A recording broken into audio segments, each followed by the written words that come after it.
Saludos, raza, sean ustedes bienvenidos a este tercer episodio de la segunda temporada de Al Chile Chilaca. No olviden compartir nuestros contenidos para que nos vea más gente, darle like a este video y activar la campanita. En esta ocasión nos acompaña Víctor Quintana Silveira, quien es licenciado en Ciencias de la Comunicación, egresado del Instituto Tecnológico de Estudios Superiores de Occidente, ITESO, en Guadalajara, Jalisco. Tiene una maestría en Sociología en la Escuela de Altos Estudios Sociales en París, Francia, y obtuvo el doctorado en Ciencias Sociales, título otorgado también por esta misma institución. Bienvenido, Víctor. Muchas gracias por invitarme, Héctor, aquí. Oye, pues no cualquiera tiene estudios superiores allá en Francia. ¿Cómo le hizo para entenderles a ellos? Bueno, pues tuve que aprender francés. Acabé todo lo que se podía estudiar en la Alianza Francesa y llegué a París y me di cuenta que no entendía nada. Fue terrible eso. Según yo ya había agotado los cursos en la Alianza en Guadalajara, llego a Francia y no entendía nada. Entonces, pues, hubo que empezar otra vez a escuchar el francés cotidiano. Y es que no es un idioma al que nosotros estamos acostumbrados, igual y el inglés, aunque no estudies propiamente en una escuela, pues escuchamos la música, vemos sus películas y tenemos más oportunidad de practicarlo en un país en un estado fronterizo como el de nosotros. Vamos al paso de compras, sí. Pero pues ¿dónde practicas el francés? Y luego hay otra cosa, los franceses son menos tolerantes que los norteamericanos en la pronunciación de alguien que no tiene como francés de lengua materna. ¿Sí? ¿Tuvo alguna mala experiencia con eso? No, pues de repente si no pronuncias, si no frunces la boca lo suficiente, pues no te entienden y no hacen el esfuerzo por entenderte como yo creo que sí lo hacen los norteamericanos. Entonces, pues sí, es un poco frustrante al principio, pero pronto se hace el oído. Es mucho más fácil ya luego escuchar las clases o las noticias en la tele, por ejemplo, que hablarlo. ¿Usted es de Ciudad Cuauhtémoc? Sí, por eso se me facilitó tanto el francés, porque Cuauhtémoc es una ciudad cosmopolita. Sí, de tierra de las tres culturas.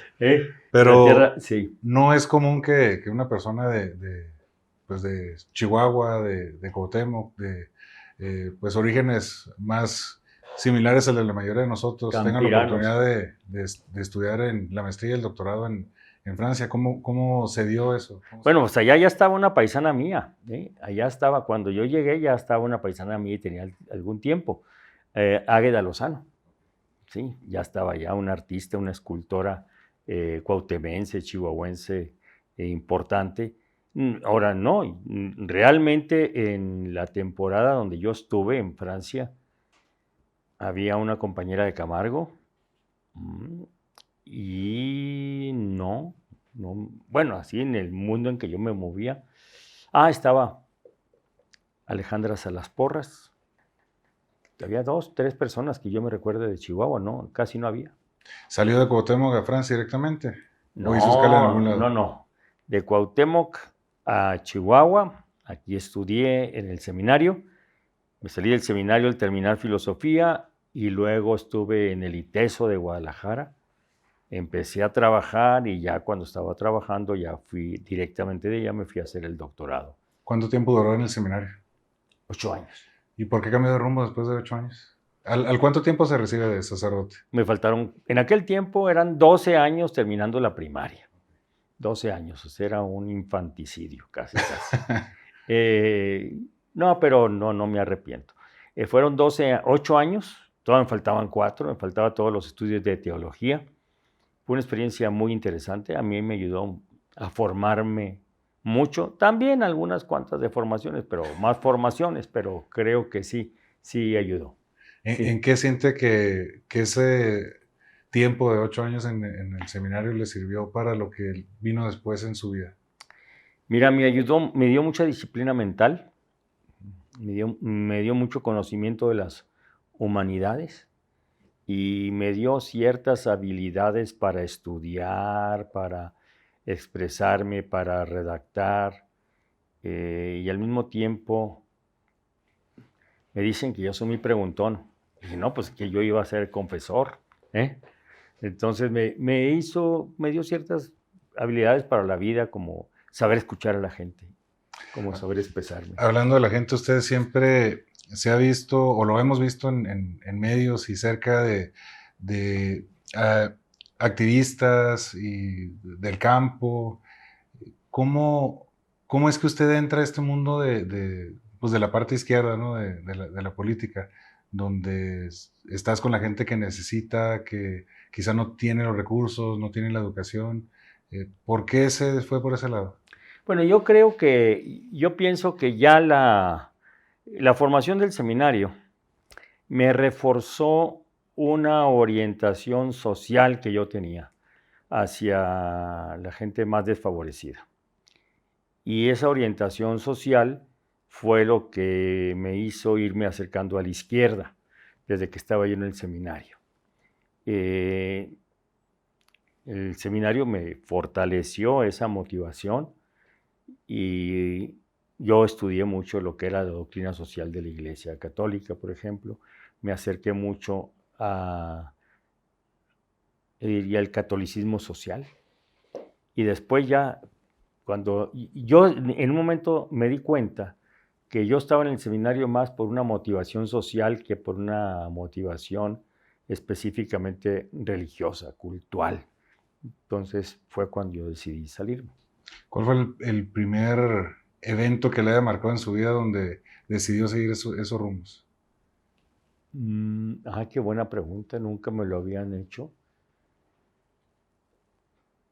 En 1967, yo tenía 19 años, organizamos en el seminario algo inédito para aquellos tiempos, que fue un encuentro de filosofía, de historia de la filosofía, e invitamos a gente de afuera del seminario, y me acuerdo que invitamos al profesor Becerra, que era el presidente del Partido Comunista, que fuera un seminario del 67 era algo realmente nunca visto. Invitamos a otra gente de la universidad, al doctor Arturo Rico. Entonces eso ya para mí fue importante, como fue muy importante todo el activismo, me tocó vivirlo desde el seminario, todo ese boom de activismo social de la segunda mitad de los 60s.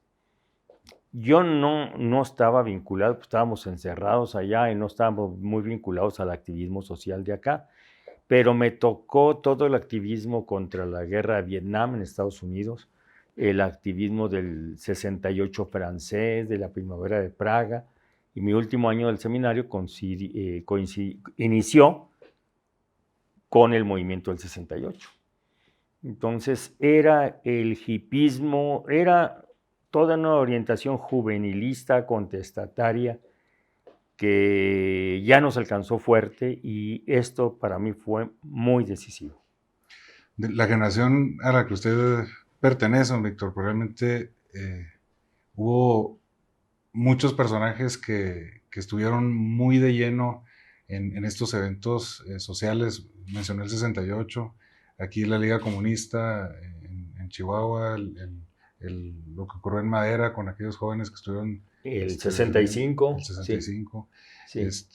Fue una generación muy aguerrida y muy comprometida con sus ideales, observadora de las desigualdades que en aquel momento pues no eran tan palpables para la mayoría, que si bien estaban muy desiguales las clases sociales, tampoco estábamos acostumbrados nosotros a levantar la voz, sobre todo viniendo de una revolución y con una experiencia todavía amarga que no había sanado todavía. Sin embargo, con el paso de los años, muchos de estos dirigentes, líderes o miembros de estos movimientos sociales se fueron aburguesando, se fueron tranquilizando, bajando la guardia, empezaron a hacer negocios y olvidaron eso que perseguían cuando eran jóvenes. Es algo del humano, todos somos así de jóvenes contestatarios y nos vamos haciendo más cómodos. Bueno, en primer lugar no creo que sea muy de lo humano, porque yo noto a los jóvenes actuales menos contestatarios que entonces. Como que están más preocupados por hacerla en la vida. Y en aquel tiempo, y entiendo a los jóvenes, ahora es más difícil hacerla que entonces. Entonces Entonces bastaba con que estudiaras una carrera técnica o profesional y ya la hacías en la vida económicamente. Entonces, ahora no, hay más competencia. Pero yo pienso que había mucho más idealismo entonces, había mucho más idealismo y bueno, todo mundo llega a un momento en que se casa, tiene hijos y tiene nietos y tiene que asentarse un poco, pero no fue el caso de todos. Muchos pues seguimos en la lid, no con tantas ansias como cuando éramos chavos, pero ahí seguimos. Gran parte de los movimientos de derechos humanos, los movimientos de mujeres, los movimientos de campesinos, los movimientos universitarios, pues todavía tienen activistas de aquella época, de los partidos políticos de izquierda. Claro. Usted inició su vida política ya que regresó de Francia, tengo entendido que regresó a finales de los años 80. Sí. Inició en el Frente Democrático Cardenista. Campesino. Campesino. Campesino, sí, campesino. No. En aquel momento había un partido que se llamaba Frente Cardenista de Reconstrucción Nacional. Que salió... Del PST. Y la gente, como las cifras estaban el fucurrún le decían, o le decían otros, le decían el ferrocarril, ¿sí? Era un partido, pues, muy cercano a Echeverría, muy cercano al Estado. No, yo entré al Frente Democrático Campesino, ¿por qué? Porque después de estar 17 años fuera de Chihuahua, yo decidí regresar a mi tierra. Estuve en Guadalajara la mayor parte del tiempo, y luego en París, yo decidí regresar a mi tierra. Entonces, en diciembre de 85 había comenzado un movimiento que llamó la atención a nivel nacional, que era el Movimiento Democrático Campesino, porque tenía un alto contenido ético y porque tiene una dirección muy plural. Estaba un sacerdote católico, el padre Camilo Daniel, el líder histórico del Partido Comunista, el profe Becerra, y un alcalde muy demócrata de Cuauhtémoc, que era presidente municipal por el PST, Humberto Ramos Molina. Yo los conocía a los tres, sobre todo a Humberto y a el padre Camilo, que todavía lo digo que es como mi hermano mayor. Entonces, yo regreso y me integro al Frente Democrático Campesino y ya no salí de ahí.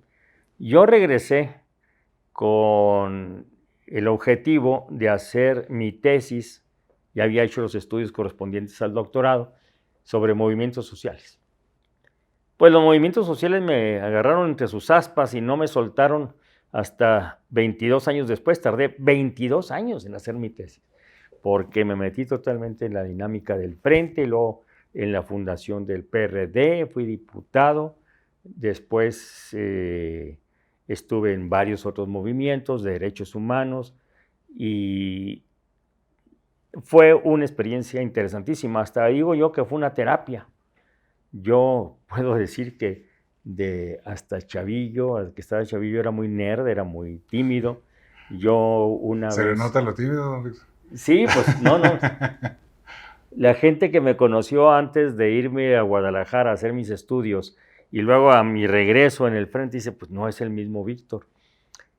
Yo creo que yo pensaba, y estando en Guadalajara una vez lo dije, me gusta mucho toda la cuestión social, pero yo soy para la teoría. Yo soy para hacer las grandes exposiciones y análisis, pero para estar con la gente y eso, pues me cuesta, ¿no? Pero resulta que para mí fue un gran descubrimiento. Fue un gran descubrimiento eso.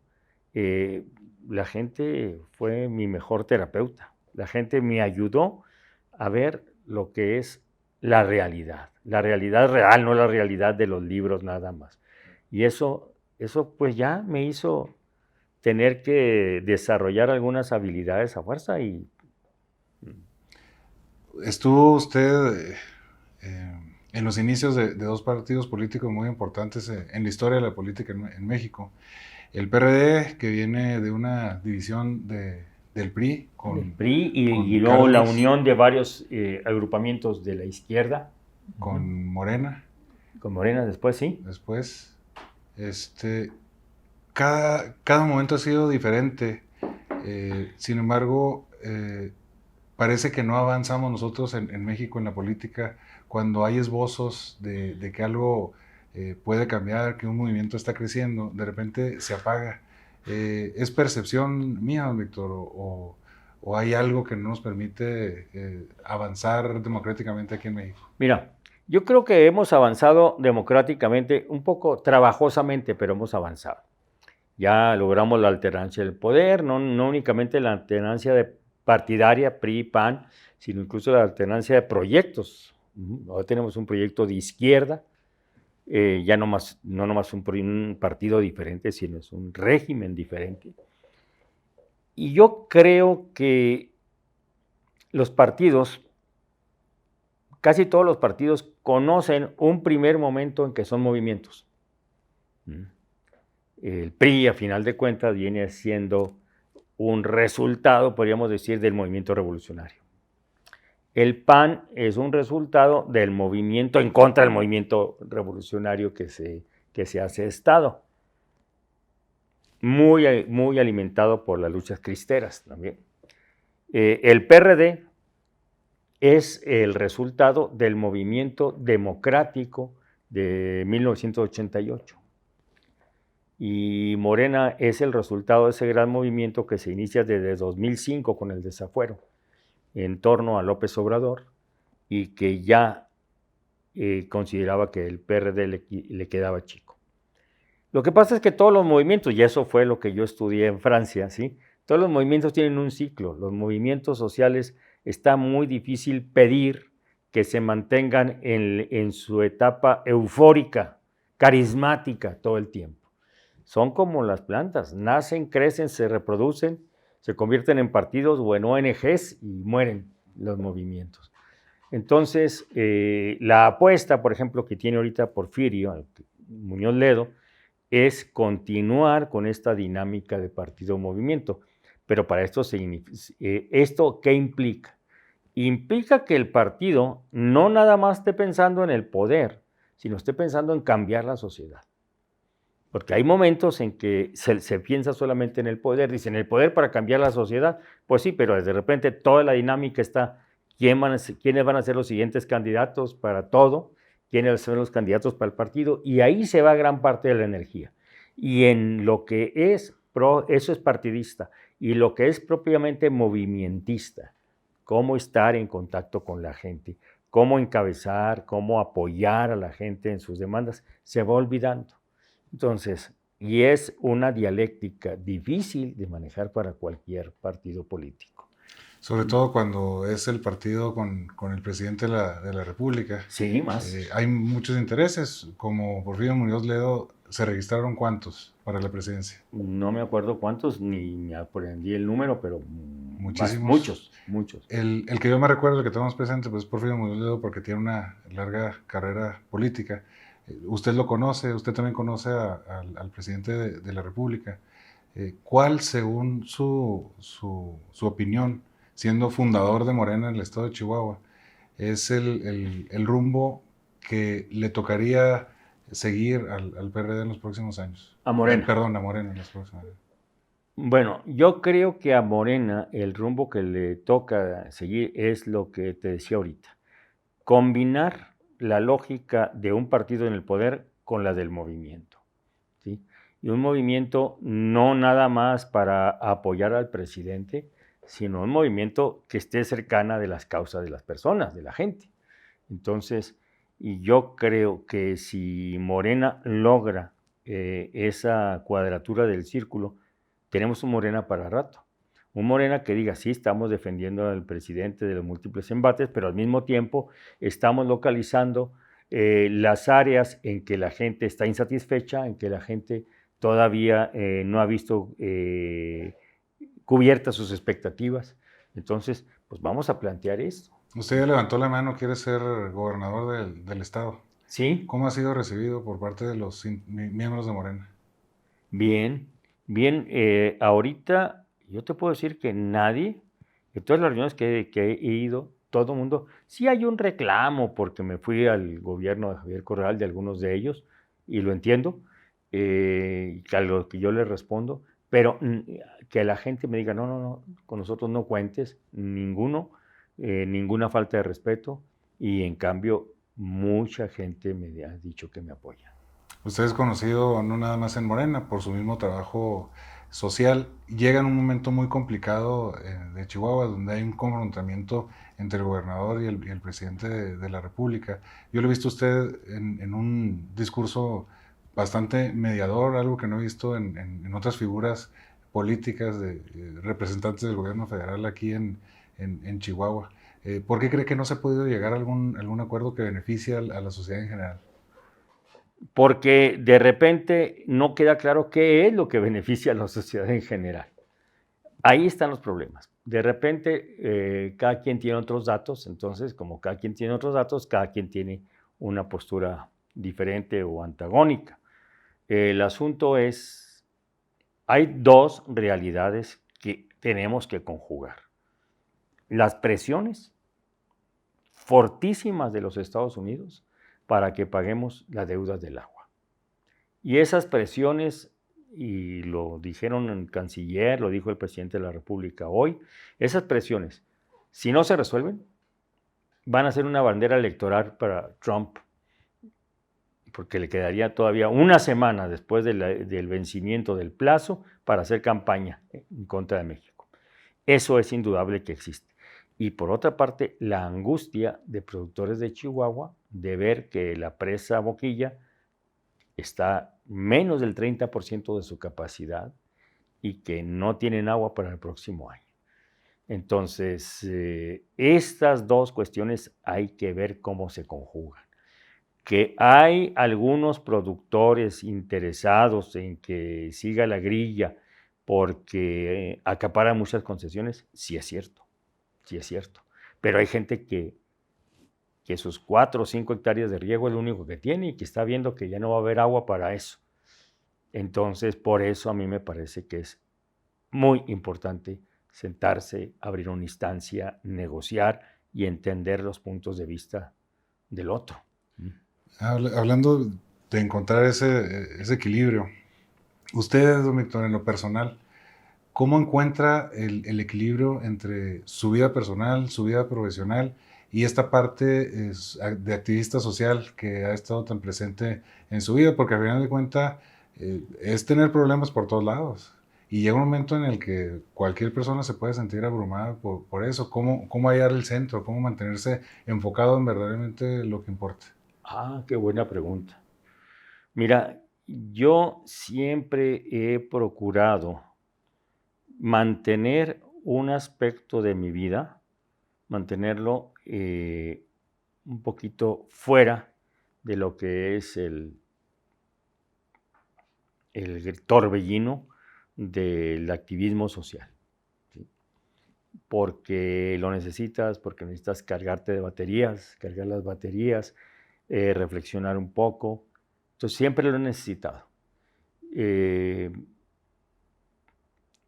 repente puede ser que no sea tan activo como otros compañeros, como los otros compañeros, pero creo que esto me ayuda mucho. Ahora, algo que es importantísimo, que en tu familia, la gente que está cercana a ti, entienda lo que tú haces. Entienda lo que tú haces, lo comparta al menos mentalmente, afectivamente, no que esté en lo mismo, no necesariamente, pues, porque si no vas a encontrar una contradicción creciente y una demanda creciente. Esto es muy importante. Entonces, siempre es necesario guardarse un espacio personal para las relaciones afectivas, porque eso te va cargando las baterías, como decía ahorita, para la reflexión, para la meditación, porque yo creo que un buen activista debe ser también un buen meditador. Y no estoy hablando de una meditación religiosa, necesariamente, pero sí requieres momentos de silencio, momentos de reflexión profunda, porque si no te deja llevar por el activismo totalmente. Ese silencio que a veces es más ruidoso que la realidad. A veces tus demonios están ahí escondidos en ese silencio. Es difícil pasar por él, ¿no? Cuando no estás preparado. Sí, es difícil que enfrentes tus demonios, pero pues cuando uno ha sido, mira, yo creo que una cosa importante es ser autocrítico de uno mismo, obviamente. Si es autocrítico tiene que ser de uno mismo y no tomarse tan en serio, guardar un poquito el humor también para uno mismo. Eso es muy necesario, porque si uno se toma demasiado en serio, pues sufre mucho en la vida y además es muy aburrido y pesado para los demás. Entonces siempre hay que tener un poco de humor sobre uno mismo. Platicamos, pues en el episodio pasado estuvo aquí el diputado federal por el Distrito 6 de Chihuahua, Miguel Rix, Sí. que por cierto le dejó 3 preguntas que ahorita va a contestar. Muy bien. Pero platicamos precisamente esta parte de cómo en las redes sociales de repente lo atacan o en persona que lo ven por ser figura pública y él tiene a veces que aguantarse de todo eso, ¿no? Y quizá usted viene de una generación en donde de manera tardía tuvieron interacción con estas redes sociales, a diferencia de las generaciones más jóvenes que están más acostumbradas, que quizás sienten más ese problema directamente de bullying, que a lo mejor a nosotros nos tocó un bullying completamente diferente al que les tocan estas nuevas generaciones, ¿no? Pero de todas maneras no sale bien librado usted, don Víctor, siendo figura pública y buscando contender para una candidatura como la que usted busca. Las críticas en redes deben estar al por mayor. Sí, indudablemente, pero pues tiene uno que hacer piel gruesa. No soy monedita de oro, dice una canción muy antigua, anterior a las redes sociales. No soy monedita de oro para caerles bien a todos. Y pues uno, no soy monedita de oro para que me pongan puros likes, ¿sí? No puedo yo depender de los likes. Yo incluso hice un cuentito ahí de una persona que empieza a sentirse muy bien porque tiene muchos likes a sus publicaciones. Y poco a poco se va haciendo likeadicto. Y llega un momento en que ya no puede vivir si no tiene su dosis diaria de likes. Entonces empieza a demandar en un momento dado un likecito por el amor de Dios. ¿Sí? Un likecito por el amor de Dios. Y eso te habla de que, y eso es muy importante, no hay una verdadera construcción del ser humano. Una verdadera construcción del ser humano te debe ser independiente de los likes. Y debe hacerte ver cuál es tu centro, tus convicciones. ¿Vas a depender de los likes o no vas a depender de los likes? Yo pienso que no se puede depender de eso. Por eso yo le pido a alguien de toda mi confianza que maneje mi Facebook, porque por varias razones. Me dice cómo van las cosas, la gente que está demandando una respuesta personal. ¿Usted los atiende? Yo los atiendo, pero no puedo estar yo todo el día viendo eso, porque además se ahoga uno en la superficialidad. Si estás todo el día en el chat, todo el día en los likes y esas cosas, pues de repente hay cosas mucho más profundas que no puedes considerar, que no puedes ver. Y hay que estudiar también. Bueno, don Víctor, vamos a pasar a esta parte de la entrevista donde va a contestar las 3 preguntas de nuestro invitado anterior. Volteando a esa cámara, don Víctor. A ver. Las preguntas son las siguientes. La primera pregunta sería, ¿qué es lo que más disfrutas de Chihuahua? El paisaje, el clima, la gente. Yo diría, la gente, el clima, el paisaje, en ese orden. La gente, el paisaje, el clima, en ese orden. Sí. La segunda pregunta sería, ¿cómo te imaginas tú a un Chihuahua próspero? Un Chihuahua en donde la gente tenga la posibilidad de desarrollar sus capacidades. Un Chihuahua donde la gente resuelva pacíficamente los conflictos. Un Chihuahua donde la gente más vulnerable, niñas, niños, adolescentes, mujeres en riesgo, jóvenes en riesgo y adultos mayores puedan disfrutar de los cuidados que necesitan para no caer víctimas de la violencia, de las adicciones o de la necesidad.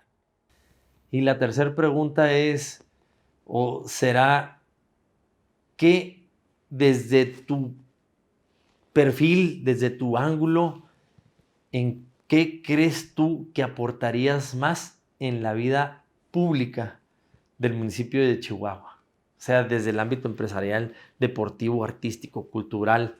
¿Cómo crees tú que aportarías mucho más al desarrollo de la sociedad chihuahuense? Bueno, pues yo estoy buscando la candidatura a gobierno del estado porque yo sé que aportaría más así, pero pues si no llego, como lo he estado haciendo desde 1988, colaborando en 3 áreas importantes. El activismo social en los movimientos que van surgiendo, los movimientos sociales, en mi cátedra y en investigación en la universidad y en mis colaboraciones en la periodística, ya sea en la prensa escrita o ahora en las redes sociales.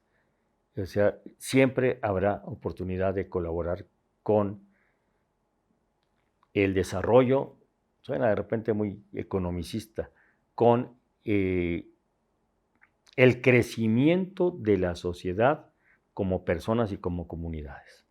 Muy interesantes las preguntas, muy interesantes las respuestas también.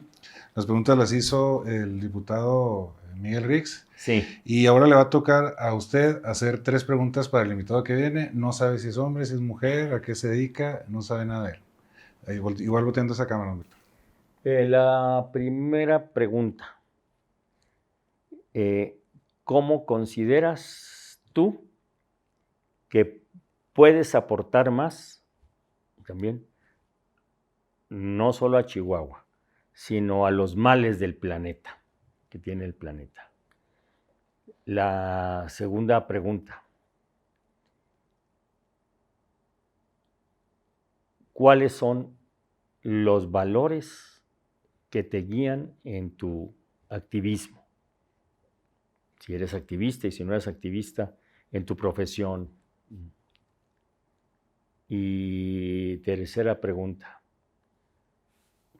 ¿Cómo puedes tú ayudar a que Chihuahua sea el estado que más se distinga por construir personas y sociedades pacíficas y felices? Muy profundas sus preguntas, don Víctor. Vamos a ver qué nos encontramos con las respuestas. A ver. Don Víctor, ya para finalizar, este programa, como le comentaba antes de entrar aquí a la entrevista, pues está hecho para la gente chingona del norte de México. Usted es una persona chingona de aquí, del estado y de México también.